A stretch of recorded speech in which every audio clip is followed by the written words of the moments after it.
السلام علیکم ورحمۃ اللہ وبرکاتہ۔ معزز سامعین و ناظرین، امید ہے آپ خیریت سے ہوں گے۔ حضرت ابو ہریرہ رضی اللہ تعالی عنہ سے روایت ہے کہ رسول اللہ صلی اللہ علیہ وسلم فرمایا، جب مسلمان یا مومن انسان وضو کرتا ہے، اپنا منہ دھوتا ہے، تو اس کے منہ سے وہ تمام گناہ جو اس کی بری نظر سے سرزد ہوئے ہیں، پانی سے وہ گناہ جو ہاتھ کے ساتھ پکڑنے سے سرزد ہوئے ہیں، پانی کے ساتھ یا پانی کی آخری قطرے کے ساتھ نکل جاتے ہیں، یہاں تک کہ وہ گناہوں سے پاک ہو جاتا ہے۔ اور جب اپنے پاؤں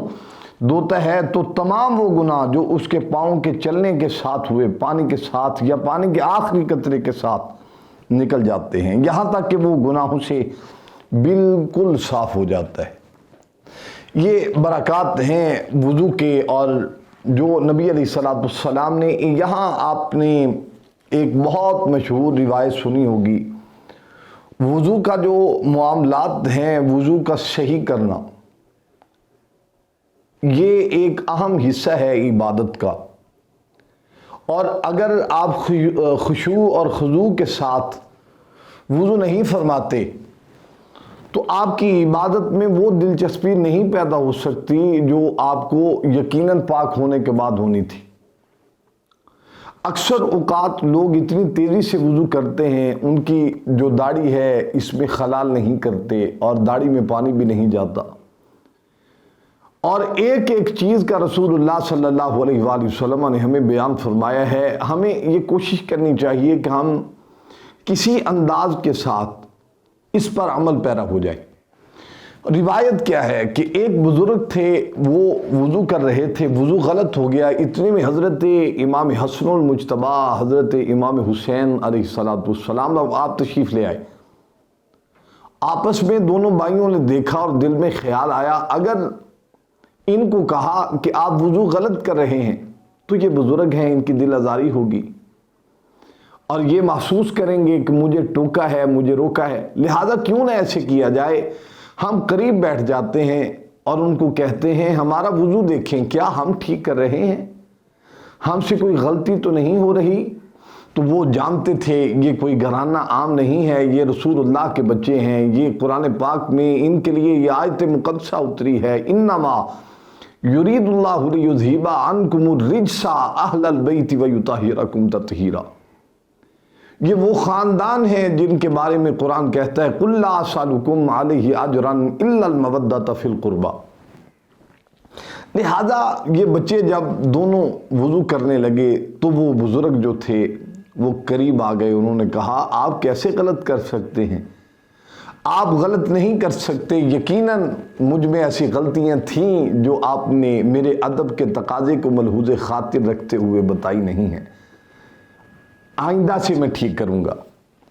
یہ طریقہ کار ہے، یہ حدیث پاک ہمیں گناہوں سے پاک کرتی ہے۔ دیکھیے انسان کے جتنے گناہ ہیں انہی اعضاء کے ساتھ ہیں جن اعضاء کے ساتھ انسان وضو کرتا ہے۔ مثال کے طور پر زبان استعمال ہوتی ہے، آنکھ استعمال ہوتی ہے، کان استعمال ہوتے ہیں، ہمارے ہاتھ استعمال ہوتے ہیں، گناہوں میں ہمارے پاؤں استعمال ہوتے ہیں، اور یہ سبھی اعضاء وضو میں شامل ہوتے ہیں۔ لہذا اللہ تعالیٰ خود چاہتے ہیں کہ میرے محبوب کریم صلی اللہ علیہ وآلہ وسلم کی امت جو ہے وہ گناہوں سے پاک ہو جائے۔ آپ کوشش کیجئے، آپ اچھے سے وضو کیجئے اور اللہ رب العالمین کا نام لیجئے، اور جب یہ انسان کو یہ ہو جائے تو اللہ تعالیٰ اس کو فرماتے ہیں جب مسلمان یا مومن وضو کرتا ہے، یہ راوی کو